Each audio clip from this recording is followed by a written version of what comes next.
Barishal cadet কলেজের নবম শ্রেণীর কল্যাণীয় ক্যাডেটবৃন্দ, অনলাইন ক্লাসে তোমাদের স্বাগত। তোমরা যে যেখান থেকে আমাকে শুনছো, আশা করি স্বাস্থ্যবিধি মেনে সবাই সুস্থ আছো, নিরাপদে আছো। আজকের অনলাইন বাংলা ক্লাসে তোমাদের সাথে আছি আমি মোহাম্মদ ইমানুর রহমান, প্রভাষক, বাংলা বিভাগ, বরিশাল ক্যাডেট কলেজ। তোমরা নিশ্চয়ই অবগত আছো যে পৃথিবীব্যাপী করোনার সংক্রমণ প্রতিনিয়ত বেড়েই চলছে। বর্তমানে বাংলাদেশে স্বাস্থ্যবিধি মেনে চলার ব্যাপারে সাধারণ মানুষের মধ্যে কিছুটা উদাসীনতা লক্ষ্য করা গেলেও করোনার সংক্রমণ কিন্তু কমেনি। তারিখ বিবেচনায় এখন হেমন্তকাল হলেও হিমেল হাওয়া জানান দিচ্ছে শীতের আগমনী বার্তা। বিশেষজ্ঞরা আশঙ্কা করছেন আসন্ন শীতে করোনার সংক্রমণ আবারও বাড়তে পারে। সুতরাং করোনার ভ্যাকসিন আবিষ্কার না হওয়া পর্যন্ত স্বাস্থ্যবিধি মেনে চলার ব্যাপারে আমাদের আরও বেশি সতর্ক হতে হবে, আরও বেশি সচেতন হতে হবে এবং আমাদের আশেপাশে যারা রয়েছে তাদেরকেও এ ব্যাপারে সচেতন করতে হবে। আসার কথা হলো, ইউনিভার্সিটি অফ অক্সফোর্ড সহ আরও বেশ কিছু প্রতিষ্ঠান করোনার ভ্যাকসিন আবিষ্কারে সাফল্যের দ্বার প্রান্তে পৌঁছে গেছে। এই ভ্যাকসিন আমাদের হাতে না আসা পর্যন্ত করোনাকালীন স্বাস্থ্যবিধি মেনে চলার ব্যাপারে আমরা আরও বেশি সচেতন হব, এই প্রত্যাশায় আমরা আজকের পাঠ শুরু করব। তবে পাঠ শুরু করার আগে চলো আমরা করোনা সচেতনতামূলক একটু ভিডিও দেখি এবং তারপরেই আমরা আমাদের আজকের পাঠ শুরু করব। করোনা ভাইরাসের প্রাদুর্ভাব রোধ করার অন্যতম উপায় হলো বাসায় থাকা। তবে কেমন করে বুঝবেন আপনার কি করোনা ভাইরাস হয়েছে? এই সংক্রমণের প্রধান লক্ষণ হলো জ্বর, সঙ্গে একটানা শুকনো কাশি এবং তারপর শ্বাসকষ্ট, হাঁচি, সর্দি, মাথা ব্যথা। এগুলো সাধারণ ঋতু পরিবর্তনজনিত ঠান্ডা কাশির কারণেও হতে পারে। কিন্তু একটানা শুকনো কাশি কেমন হয়? এটি হচ্ছে যখন আপনার কাশিতে কোনো মিউকাস বা কফ থাকে না এবং অন্য কোনো কারণ ছাড়া কাশি টানা হতে থাকে। করোনা ভাইরাস সংক্রমণ হলে তাপমাত্রা কতটা বাড়তে পারে? করোনা ভাইরাসের কারণে জ্বর হলে আপনি সেটা নিশ্চয়ই বুঝবেন। তখন শরীরের তাপমাত্রা থাকে 100 ডিগ্রি ফারেনহাইট অথবা 38 ডিগ্রি সেলসিয়াস বা তার বেশি।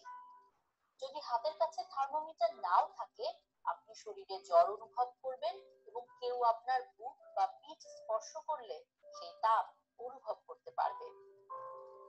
যদি আপনার জ্বর বা একটানা শুকনো কাশি হয়ে থাকে, তাহলে অন্য কারোর সংস্পর্শে আসা যাবে না এবং 14 দিন পর্যন্ত আপনার বাড়িতে থাকতে হবে।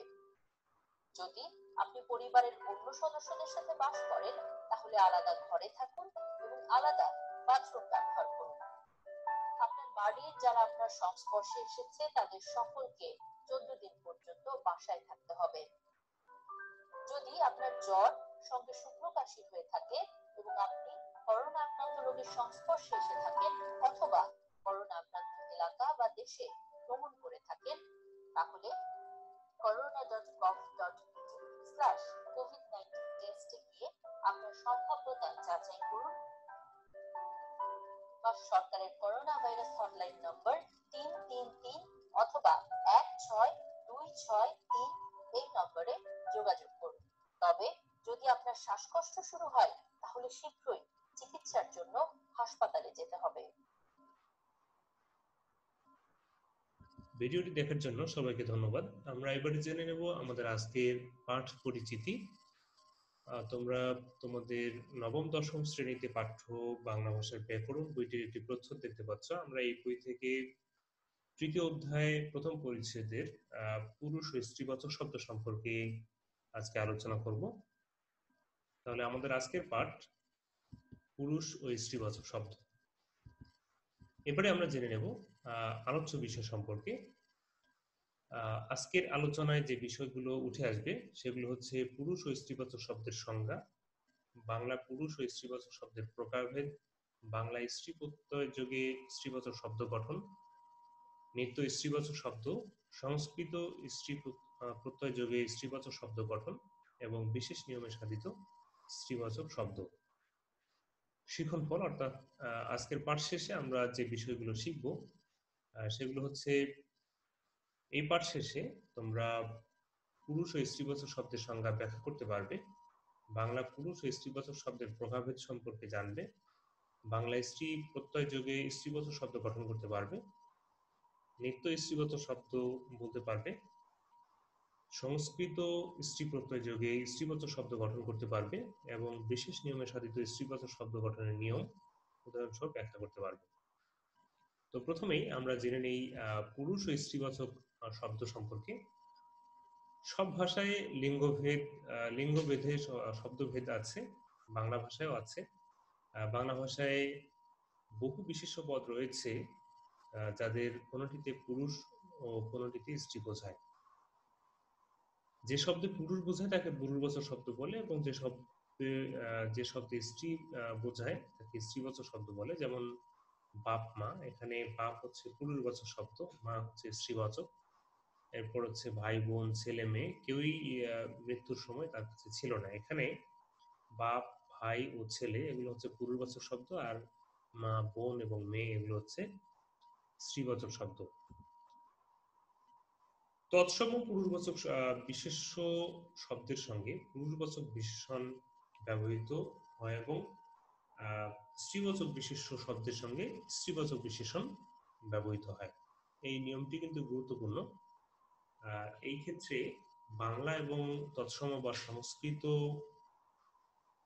শব্দে বিশেষণ ব্যবহারের ক্ষেত্রে একটি তারতম্য বা পার্থক্য রয়েছে। এখানে কি বলা হচ্ছে দেখো, যে তৎসম পুরুষবাচক বিশেষ্য শব্দের সঙ্গে পুরুষবাচক বিশেষণ ব্যবহৃত হয় এবং স্ত্রীবাচক বিশেষ্য শব্দের সঙ্গে স্ত্রীবাচক বিশেষণ ব্যবহৃত হয়। যেমন বিদ্যান লোক, এখানে বিদ্যান পুরুষবাচক বিশেষণ, লোক এটা হচ্ছে পুরুষবাচক বিশেষ্য। তাহলে পুরুষবাচক বিশেষ্য শব্দের আগে পুরুষবাচক বিশেষণ যুক্ত হয়েছে। এরপরে বিদুষী নারী, বিদুষী হচ্ছে বিশেষণ, নারী হচ্ছে বিশেষ্য। এই স্ত্রীবাচক যে শব্দ নারী রয়েছে, এই স্ত্রীবাচক নারী বিশেষ্য পদের পূর্বে যে বিশেষণ পদটি হয়েছে, এই বিশেষণ পদেরও কিন্তু স্ত্রীবাচকতা বোঝাচ্ছে এখানে। ঠিক আছে, এই বিশেষণ শব্দটিও কিন্তু স্ত্রীবাচক। তো সংস্কৃত ব্যাকরণের ক্ষেত্রে বা তৎসম শব্দের ক্ষেত্রে স্ত্রীবাচক বিশেষণ ব্যবহৃত হয় স্ত্রীবাচক বিশেষ্যের পূর্বে, আর পুরুষবাচক বিশেষণ ব্যবহৃত হয় পুরুষবাচক বিশেষ্য পদের পূর্বে। এখানে লোক হচ্ছে পুরুষবাচক বিশেষ্য এবং নারী হচ্ছে স্ত্রীবাচক বিশেষ্য, বিদ্যান হচ্ছে পুরুষবাচক বিশেষণ এবং বিদুষী হচ্ছে স্ত্রীবাচক বিশেষণ। কিন্তু বাংলা ভাষার ক্ষেত্রে কিন্তু এখানে একটা পার্থক্য আছে। কি পার্থক্য? বাংলা ভাষার ক্ষেত্রে সংস্কৃত ব্যাকরণের এই নিয়ম মানা হয় না। সংস্কৃতে সুন্দর বালক ও সুন্দরী বালিকা, আর বাংলায় হচ্ছে সুন্দর বালক ও সুন্দর বালিকা। অর্থাৎ এখানে দেখো, সংস্কৃতে কিন্তু সুন্দর বালক, এখানে পুরুষবাচক যে বিশেষ্য পদটি রয়েছে বালক, তার আগে পুরুষবাচক বিশেষণ পদ যুক্ত হয়েছে। আর বালিকা শব্দটি হচ্ছে স্ত্রীবাচক বিশেষ্য, তার পূর্বে বিশেষণ পদটি যে ব্যবহৃত হয়েছে, এই বিশেষণ পদটিও কিন্তু স্ত্রীবাচক। তাহলে এই স্ত্রীবাচক বিশেষণ যুক্ত হয়েছে স্ত্রীবাচক বিশেষ্য পদের পূর্বে। যেমন সুন্দর হচ্ছে পুরুষবাচক বিশেষণ, আর এর স্ত্রীবাচক বিশেষণ হচ্ছে সুন্দরী। কিন্তু বাংলা ভাষার ক্ষেত্রে কিন্তু বালিকার পূর্বে সুন্দরী হবে না। এখানে পুরুষ বা স্ত্রীবাচক যে কোনো বিশেষ্য পদই হোক না কেন, বিশেষণ পদের কিন্তু স্ত্রীবাচক পদ আমরা ব্যবহার করি না। ঠিক আছে, বিশেষণ পদ ব্যবহার করি না। তাহলে বাংলায় কি হবে? বাংলায় হবে সুন্দর বালক এবং সুন্দর বালিকা। এখানে সুন্দরী বালিকা হবে না, যেটা সংস্কৃতে হয়। এরপরে বাংলায় পুরুষ ও স্ত্রীবাচক শব্দ মূলত দুই ভাগে বিভক্ত করা যায়। যেমন পতি অথবা স্বামী ও পত্নীবাচক অর্থে। তাহলে বাংলায় পুরুষ ও স্ত্রীবাচক শব্দ যে দুই ভাগে বিভক্ত করা যায় তার মধ্যে একটি হচ্ছে স্বামী স্ত্রী বোঝাতে পুরুষ স্ত্রীবাচক শব্দ, যেমন আব্বা আম্মা, জ্যাঠা জেঠি, নন্দাই ননদ, বাবা মা, চাচা চাচি, দাদা দাদি, দেওর যা, মামা মামি, কাকা কাকি, নানা নানি, ভাই ভাবি ইত্যাদি। আরেকটি হচ্ছে পুরুষ ও মেয়ে বা সাধারণ পুরুষ বা স্ত্রী জাতীয় অর্থে। প্রথমটা আমরা দেখলাম যে স্বামী বা স্ত্রী এই জাতীয় অর্থে, আর একটা হচ্ছে যে পুরুষবাচক এবং স্ত্রীবাচক অর্থে। যেমন খোকা খুকি, পাগল পাগলি, বামন বামুনি, ভেড়া ভেড়ি, মোরগ মুরগি, বালক বালিকা, দেওর বা দেবর, নরক। এগুলো হচ্ছে সাধারণ পুরুষ বা স্ত্রী জাতীয় অর্থে পুরুষ ও স্ত্রীবাচক শব্দ। এরপরে আমরা দেখব বাংলা স্ত্রী প্রত্যয় যোগে স্ত্রীবাচক শব্দ গঠনের যে নিয়মগুলো রয়েছে সেগুলো, অর্থাৎ পুরুষবাচক শব্দ থেকে যে বাংলা স্ত্রী প্রত্যয়গুলো যুক্ত করে স্ত্রীবাচক শব্দ গঠন করা হয়, আমরা সেগুলো এখন দেখব। পুরুষবাচক শব্দের সঙ্গে কতগুলো প্রত্যয় যোগ করে স্ত্রীবাচক শব্দ গঠন করা হয়, যেমন দীর্ঘ ই, নি, অর্থাৎ নতে রস্বইকার, এরপরে নতে দীর্ঘইকার নি, এরপর হচ্ছে আনি, ইনি, ন, এগুলো যুক্ত করে কিন্তু আমরা পুরুষবাচক শব্দের শব্দ থেকে স্ত্রীবাচক শব্দ গঠন করতে পারি। যেমন ই প্রত্যয়, এটা ব্যবহার করে কিন্তু স্ত্রীবাচক শব্দ গঠন করা যায়। যেমন ব্যঙ্গমা থেকে ব্যঙ্গমী, ভাগনা বা ভাগ্নে থেকে ভাগ্নি, এখানে ই প্রত্যয় যুক্ত হয়েছে। এরপরে হচ্ছে নি প্রত্যয়, যেমন কামার থেকে কামারনি, জেলে থেকে জেলেনি, কুমার থেকে কুমারনি, ধোপা ধোপানি, মজুর মজুরনি ইত্যাদি। এরপরে পুরুষবাচক শব্দের শেষে দীর্ঘই থাকলে স্ত্রীবাচক শব্দে নি হয় এবং আগের দীর্ঘই কিন্তু হ্রস্বই হয়। যেমন ভিখারি ভিখারিনী, এখানে উদাহরণটি খেয়াল করো। ভিখারি শব্দের শেষে রয়েছে দীর্ঘইকার। তো এই ক্ষেত্রে যখন ইনি প্রত্যয় যুক্ত হয় বা নি প্রত্যয় যুক্ত হয়, সেক্ষেত্রে কিন্তু এই শেষের যে দীর্ঘইকার রয়েছে, এই দীর্ঘইকার কিন্তু এখানে হ্রস্বইকার হয়েছে। যেমন অভিসারী অভিসারিণী, এখানে কিন্তু তাই হয়েছে, এখানে রতে দীর্ঘইকার রয়েছে এবং স্ত্রীবাচক শব্দ গঠনের ক্ষেত্রে কিন্তু এখানে রতে হ্রস্বইকার হয়েছে। এরকম আরো অন্য যে শব্দগুলো রয়েছে, যেমন যে শব্দগুলোর ক্ষেত্রে শেষে দীর্ঘইকার থাকে, এগুলোর সাথে যখন প্রত্যয় যুক্ত হয় তখন সেই শব্দগুলো কিন্তু শেষে যে দীর্ঘইকার ছিল সেটি হ্রস্বইকারে রূপান্তরিত হয়। যেমন ধরো যে মন্ত্রী, মন্ত্রিত্ব, মন্ত্রী বানানে কিন্তু দীর্ঘইকার, কিন্তু যখন মন্ত্রিত্ব হবে বা মন্ত্রিসভা হবে তখন কিন্তু সেটা হ্রস্বইকার হবে। ঠিক একই রকম ভাবে যেমন সহযোগী, সহযোগী শব্দটা হচ্ছে দীর্ঘইকার দিয়ে, গতে দীর্ঘইকার, কিন্তু যখন সহযোগিতা হবে তখন কিন্তু গতে হ্রস্বইকার হবে। এরকম আর কি। এখানে ভিখারি শব্দে দেখো যে শেষে দীর্ঘইকার রয়েছে, কিন্তু যখন ভিখারিনী হচ্ছে তখন এখানে হ্রস্বইকার হবে। ঠিক আছে। এরপরে হচ্ছে যে অভিসারী, এখানে দীর্ঘইকার রয়েছে কিন্তু অভিসারিণী যখন হচ্ছে তখন এখানে হ্রস্বইকার হচ্ছে। এরপর হচ্ছে আনি প্রত্যয় যুগে পুরুষবাচক শব্দ থেকে স্ত্রীবাচক শব্দ গঠন করা যায়। যেমন ঠাকুর থেকে ঠাকুরানী, এখানে মূল শব্দটা হচ্ছে ঠাকুর, তার সাথে আনি প্রত্যয় যুক্ত হয়েছে। এখানে রয়ের পরে যে আকার দেখতে পাচ্ছ, এই আকার মূলত এই আয়ের সংক্ষিপ্ত রূপ, অর্থাৎ এখানে আনি প্রত্যয় যোগে স্ত্রীবাচক শব্দ গঠন করা হয়েছে। ঠিক একই রকম নাপিত নাপিতানি, মেথর মেথরানি, চাকর চাকরানি ইত্যাদি। এরপর হচ্ছে ইনি প্রত্যয় যোগেও আমরা বাংলা স্ত্রীবাচক শব্দ গঠন করতে পারি। আমরা কিন্তু যে প্রত্যয়গুলো আলোচনা করছি এগুলো হচ্ছে বাংলা স্ত্রী প্রত্যয়, অর্থাৎ বাংলা শব্দের বাংলা পুরুষবাচক শব্দ থেকে স্ত্রীবাচক শব্দ গঠনের যে প্রত্যয়গুলো রয়েছে সেগুলো আমরা আলোচনা করছি। এর মধ্যে একটি হচ্ছে ইনি প্রত্যয়, ইনি প্রত্যয় যোগ পূর্ববচন শব্দ থেকে স্ত্রীবাচক শব্দ গঠন করা যায়, যেমন কাঙাল থেকে কাঙালিনী। এখানে মূল শব্দ হচ্ছে কাঙাল, তার সাথে ইনি প্রত্যয় যুক্ত হয়েছে। ইনি কিভাবে যুক্ত হয়েছে? এখানে লয়ের সাথে যে রস্বইকার দেখতে পাচ্ছ, এই রস্বইকার মূলত এই রস্বই এর সংক্ষিপ্ত রূপ, অর্থাৎ এখানে ইনি প্রত্যয় যুক্ত হয়েছে। তো তোমাদের পরীক্ষায় যে প্রশ্নগুলো থাকে, এই প্রশ্নে কিন্তু থাকে যে নিচের কোনটি ইনি প্রত্যয় যোগে গঠিত হয়েছে।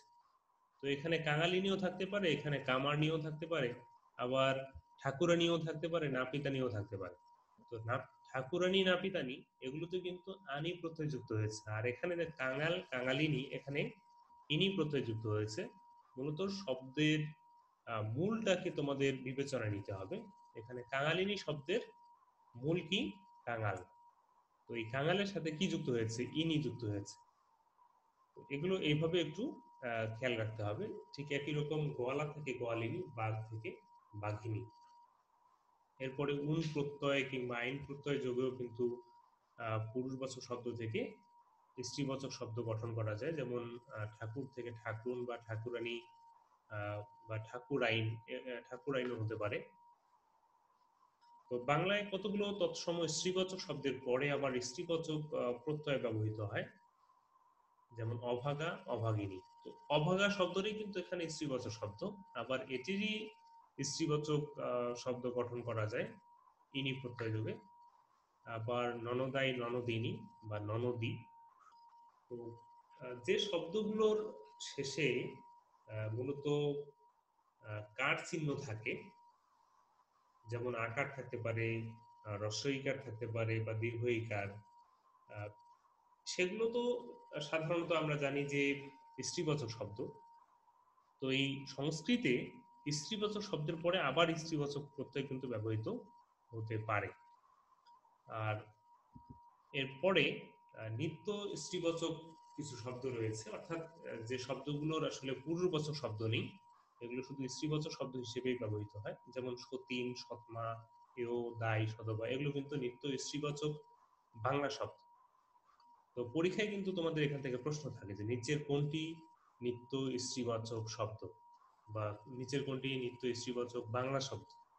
ঠিক আছে, এগুলো কিন্তু তোমাদের মুখস্থ করে রাখতে হবে। এরপরের যে নিয়মটি সেটি হচ্ছে যে কতগুলো শব্দের আগে নর, মদ্দা ইত্যাদি পুরুষবাচক শব্দ এবং স্ত্রী, মাদি বা মাদা, এগুলো সব স্ত্রীবাচক শব্দ যোগ করে পুরুষবাচক ও স্ত্রীবাচক শব্দ গঠন করা যায়। যেমন নর, মদ্দা বা হুলো বিড়াল আর মেনি বিড়াল। এরপরে হচ্ছে মদ্দা হাঁস, মাদি হাঁস, মদ্দা ঘোড়া, মাদি ঘোড়া ইত্যাদি। যেমন পুরুষ লোক, মেয়ে লোক বা স্ত্রী লোক, বেটা ছেলে, মেয়ে ছেলে, এরে বাছুর, বকনা বাছুর, বলদ গরু, গাই গরু ইত্যাদি।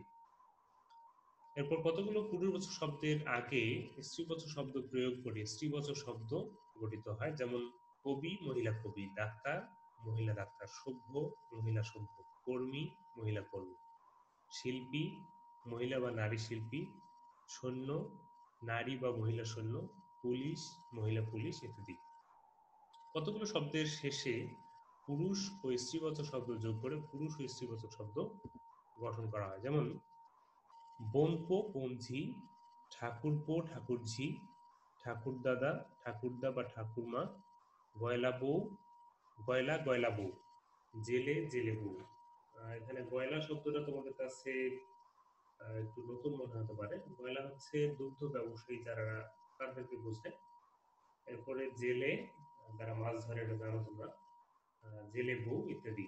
অনেক সময় আলাদা আলাদা শব্দে পুরুষ ও স্ত্রীবাচক শব্দ বোঝায়, যেমন বাবা, মা, ভাই, বোন, কর্তা, গিন্নি, ছেলে, মেয়ে, সাহেব, বিবি, জামাই, মেয়ে, বর, কনে ইত্যাদি। এখানে একটি শব্দ তোমাদের পরীক্ষায় প্রায় আসে, সুখ, এর স্ত্রীবাচক শব্দ কোনটি? এর স্ত্রীবাচক শব্দ হচ্ছে শাড়ি। সুখ হচ্ছে তোমরা ওই টিয়া পাখি বলতে যেটাকে বোঝো আর কি, সেটি। এর স্ত্রীবাচক শব্দ হচ্ছে শাড়ি। এরপর হচ্ছে সংস্কৃত স্ত্রী প্রত্যয় যোগে শব্দ গঠন। এতক্ষণ আমরা যে প্রত্যয়গুলো আলোচনা করেছি বা নিয়মগুলো আলোচনা করেছি, এগুলো হচ্ছে বাংলা স্ত্রী প্রত্যয় যোগে পুরুষবাচক শব্দ থেকে স্ত্রীবাচক শব্দ গঠনের নিয়ম। এখন আমরা আলোচনা করব সংস্কৃত স্ত্রী প্রত্যয় যোগে শব্দ গঠনের যে নিয়মগুলো রয়েছে সেগুলো। তৎসম পুরুষবাচক শব্দের পরে আ, দীর্ঘ ই, আনি, নি, ইকা প্রভৃতি প্রত্যয় যোগে স্ত্রীবাচক শব্দ গঠিত হয়। যেমন আ যোগে সাধারণ অর্থে মৃত, মৃতা, বিবাহিত, বিবাহিতা, মাননীয়, মাননীয়া, বৃদ্ধ, বৃদ্ধা, প্রিয়, প্রিয়া, প্রথম, প্রথমা, চতুর, চতুরা, চপল, চপলা, নবীন, নবীনা, কনিষ্ঠ, কনিষ্ঠা, মলিন, মলিনা। অর্থাৎ যে শব্দের পরে আমরা আ পাবো অর্থাৎ আকার পাবো, স্বাভাবিকভাবে আমরা ধরে নেব যে সেটা স্ত্রীবাচক শব্দ। এরপর হচ্ছে দীর্ঘ ই যদি থাকে তাহলে সেটিও কিন্তু স্ত্রীবাচক শব্দ হতে পারে। যেমন এরপরে ধীরে ধীরে শব্দগুলো আমাদের নিয়মগুলো আসবে। এরপরে হচ্ছে জাতি বা শ্রেণীবাচক যে শব্দগুলো রয়েছে সেক্ষেত্রে হতে পারে অজ, অজা, কোকিল, কোকিলা, শিষ্য, শিষ্যা, ক্ষত্রিয়, ক্ষত্রিয়া, শূদ্র, শূদ্রা। তো আমরা যে কথাটি বলছিলাম সেটি হচ্ছে যে দীর্ঘ ই প্রত্যয় যোগে কোন শব্দের শেষে যদি দীর্ঘ ই বা দীর্ঘ ইকার থাকে সেটি কিন্তু স্ত্রীবাচক শব্দ। যেমন নিশাচর, নিশাচরী, ভয়ঙ্কর, ভয়ঙ্করী, রজক, রজকী, কিশোর, কিশোরী, সুন্দর, সুন্দরী, চতুর্দশ, চতুর্দশী, ষোড়শ, ষোড়শী। এই শব্দগুলোর শেষে কিন্তু দীর্ঘ ই প্রত্যয় যোগে স্ত্রীবাচক শব্দ গঠন করা হয়েছে। এরপর জাতি বা শ্রেণীবাচক যেমন সিংহ, সিংহী, ব্রাহ্মণ, ব্রাহ্মণী, মানব, মানবী, বৈষ্ণব, বৈষ্ণবী ইত্যাদি। এরপর ইকা প্রত্যয় যোগে কোনো শব্দের শেষে যদি ইকা থাকে তাহলে সেটিও কিন্তু স্ত্রীবাচক শব্দ এবং সেটি হচ্ছে তৎসম স্ত্রীবাচক শব্দ। যেমন বালক, বালিকা, নায়ক, নায়িকা, গায়ক, গায়িকা, সেবক, সেবিকা ইত্যাদি, অধ্যাপক, অধ্যাপিকা, এরকম আরো বেশ কিছু শব্দ রয়েছে, তোমরা বই থেকে দেখে নিও। এরপর ক্ষুদ্রার্থেও কিন্তু ইকা প্রত্যয় যুক্ত হতে পারে। ক্ষুদ্রার্থে বলতে ছোট অর্থে আর কি। যেমন নাটক, নাটিকা। নাটিকা বলতে কিন্তু ছোট নাটকে বোঝায়। মালা, মালিকা, গীতি, গীতিকা, পুস্তক, পুস্তিকা। এখানে পুস্তিকা কিন্তু আসলে স্ত্রী প্রত্যয় যোগে বা স্ত্রীবাচক শব্দ নয়, এগুলো হচ্ছে ক্ষুদ্রার্থ প্রত্যয় প্রত্যয়। অর্থাৎ এখানে পুস্তিকা বলতে ছোট পুস্তককে বোঝাচ্ছে বা ছোট বই এই টাইপের। এরপর আনি প্রত্যয় যোগ করেও কিন্তু আমরা পুরুষবাচক শব্দ থেকে স্ত্রীবাচক শব্দ গঠন করতে পারি এবং এই আনি প্রত্যয় হচ্ছে এখানে স্ত্রীবাচক সংস্কৃত প্রত্যয় বা তৎসম প্রত্যয়। ইন্দ্র, ইন্দ্রাণী, মাতুল, মাতুলানী, আচার্য, আচার্যানী, কিন্তু আচার্যের কর্মে নিয়োজিত অর্থে আচার্য। এরপর হচ্ছে এরূপ শূদ্র, শূদ্রা, শূদ্র জাতীয় স্ত্রীলোক বা শূদ্রাণী বা শূদ্রের স্ত্রী অর্থে ক্ষত্রিয়, ক্ষত্রিয়া বা ক্ষত্রিয়ানী। আনি কোনো কোনো সময় অর্থের পার্থক্য ঘটে, যেমন অরণ্য, অরণ্যানী। অরণ্যানী বলতে বৃহৎ অরণ্য অর্থে ব্যবহার করা হচ্ছে। হিম, হিমানী, হিমানী অর্থ হচ্ছে জমানো বরফ। এরপর হচ্ছে ইনি বা নি প্রত্যয় যোগেও স্ত্রীবাচক শব্দ গঠন করা যায়। যেমন মায়াবী, মায়াবিনী, এখানে কিন্তু ইনি প্রত্যয় যুক্ত হয়েছে। কুহক, কুহকিনী, এখানেও ইনি প্রত্যয় যুক্ত হয়েছে। যোগী, যোগিনী, এখানে হচ্ছে নি প্রত্যয় যুক্ত হয়েছে। মেধাবী, মেধাবিনী, এখানে ইনি প্রত্যয় যুক্ত হয়েছে। দুঃখী, দুঃখিনী, এখানেও ইনি প্রত্যয় যুক্ত হয়েছে। বিশেষ নিয়মে সাধিত স্ত্রীবাচক শব্দ গঠন। যেসব পুরুষবাচক শব্দের শেষে তা রয়েছে স্ত্রীবাচক শব্দে, স্ত্রীবাচক বোঝাতে সেসব শব্দে শ্রী হয়। যেমন নেতা, নেত্রী, কর্তা, কর্ত্রী, শ্রোতা, শ্রোত্রী, ধাতা, ধাত্রী। এরপর হচ্ছে পুরুষবাচক শব্দের শেষে অত, বান, মান, ইয়ান এগুলো যদি থাকে সেক্ষেত্রে এর পরিবর্তে যথাক্রমে অতি, পতি, মতি এবং ইয়সী হয়। যেমন সৎ, সতী, মহৎ, মহতী, গুণবান, গুণবতী, রূপবান, রূপবতী, শ্রীমান, শ্রীমতী, বুদ্ধিমান, বুদ্ধিমতী, গরিয়ান, গরিয়সী। কোনো কোনো পূর্ববাচক শব্দ থেকে বিশেষ নিয়মে স্ত্রীবাচক শব্দ গঠিত হয়, যেমন সম্রাট, সম্রাজ্ঞী, রাজা, রানী, যুবক, যুবতী, শ্বশুর, শাশুড়ি, নর, নারী, বন্ধু, বান্ধবী, দেবর, জা, শিক্ষক, শিক্ষয়িত্রী, স্বামী, স্ত্রী, পতি, পত্নী, সভাপতি, সভানেত্রী। তো এগুলো আসলে বিশেষ নিয়মে সাধিত স্ত্রীবাচক শব্দ। এরপর আমরা দেখব নিত্য স্ত্রীবাচক তৎসম শব্দ।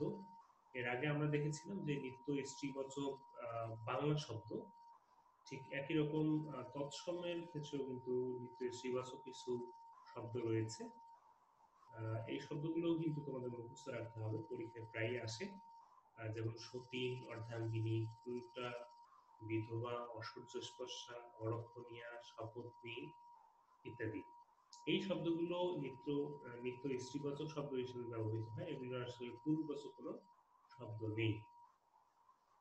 এরপরে বিশেষ দ্রষ্টব্য বা ভালোভাবে আমাদের মনে রাখতে হবে যে বিষয়গুলো, সেগুলো হচ্ছে যে বাংলায় কতগুলো তৎসম স্ত্রীবাচক শব্দের পরে আবার স্ত্রীবাচক প্রত্যয় ব্যবহৃত হয়, যেটা আমরা শুরুতেই আলোচনা করেছিলাম।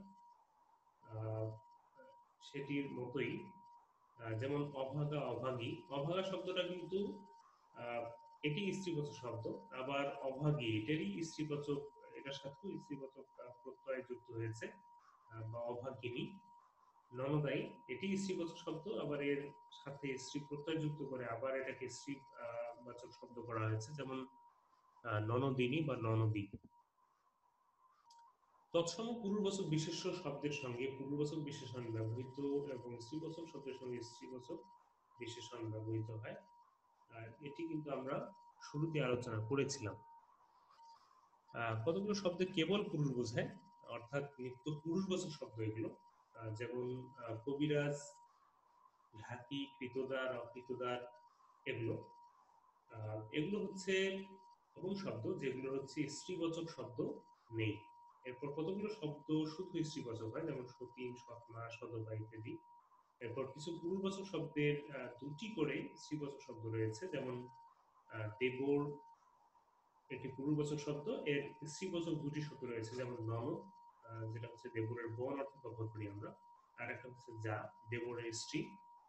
ঠিক একই রকম ভাই শব্দের দুটি স্ত্রীবাচক শব্দ রয়েছে, একটি হচ্ছে বোন এবং আরেকটি হচ্ছে ভাবি অর্থাৎ ভাইয়ের স্ত্রী। এরপর হচ্ছে শিক্ষক, শিক্ষয়িত্রী বা শিক্ষক পত্নী, দুটি হতে পারে। বন্ধু এর স্ত্রীবাচক দুটি শব্দ হতে পারে, যেমন বান্ধবীও হতে পারে, আবার বন্ধু পত্নীও হতে পারে। দাদা, এটা দিদিও হতে পারে, আবার বৌদিও হতে পারে, অর্থাৎ দাদার স্ত্রী। বাংলা স্ত্রীবাচক শব্দের বিশেষণ স্ত্রীবাচক হয় না, যেটি আমরা শুরুতে আলোচনা করেছি, যেমন সুন্দর বলদ, সুন্দর গাই, সুন্দর ছেলে, সুন্দর মেয়ে, মেজ খুড়ো, মেজ খুড়ি। কিন্তু সংস্কৃতে কিন্তু বিশেষণগুলো স্ত্রীবাচকও হতে পারে বা হয়ে থাকে। বিধেয় বিশেষণ অর্থাৎ বিশেষের পরবর্তী বিশেষণ স্ত্রীবাচক হয় না, যেমন মেয়েটি পাগল হয়ে গেছে। বিধেয় বিশেষণ কিন্তু এমন বিশেষণ যেটা বিশেষ্য পদের পরে বসে। তো মেয়েটি, এখানে বিশেষ্য পদ হচ্ছে মেয়েটি, পাগল হয়ে গেছে, এখানে পাগলি হয়ে গেছে হবে না। বাংলা বিশেষণ শব্দ ব্যবহারের যে নিয়ম, সেটি নিয়ম অনুযায়ী হচ্ছে যে স্ত্রীবাচক শব্দের বা স্ত্রীবাচক বিশেষের পূর্বে কিংবা পরে যদি ব্যবহার করা হয় এই বিশেষণ পদটি, এটি কিন্তু আসলে এটি কিন্তু আলাদা করে স্ত্রীবাচক করতে হবে না। যেমন মেয়েটি পাগলি হয়ে গেছে হবে না, মেয়েটি পাগল হয়ে গেছে। আসমা ভয়ে অস্থির, এখানে অস্থিরা হবে না। অস্থিরা কিন্তু বিশেষণ, এমন বিশেষণ পদ যেটা হচ্ছে স্ত্রীবাচক। ঠিক আছে, একটু আগে আমরা আলোচনা করেছি যে কোনো শব্দের শেষে যদি আকার থাকে তাহলে সাধারণত ওই শব্দটা স্ত্রীবাচক শব্দ হয়। তাহলে এখানে অস্থির হচ্ছে একটা বিশেষণ পদ, তো আসমা ভয়ে অস্থির হবে, এখানে অস্থিরা হবে না। কুল উপাধিরও স্ত্রীবাচকতা রয়েছে, এখানে কুল বা উপাধিরও স্ত্রীবাচকতা রয়েছে, যেমন ঘোষ, এটি হচ্ছে পুরুষবাচক শব্দ, এর স্ত্রীবাচক হচ্ছে ঘোষ যা বা ঘোষ জায়া। ঘোষ যা হচ্ছে কন্যা অর্থে, আর ঘোষ জায়া, জায়া শব্দের অর্থ হচ্ছে মানে এখানে পত্নী অর্থে। এই ছিল আমাদের আজকের আলোচনা। এই আমাদের আজকের যে পার্ট, এখান থেকে যে ধরনের প্রশ্ন হয়, আমি তোমাদের জন্য এই ধরনের কিছু নমুনা প্রশ্ন দিয়ে দিচ্ছি। তোমরা চিন্তা করে দেখো কোনগুলো সঠিক উত্তর হতে পারে।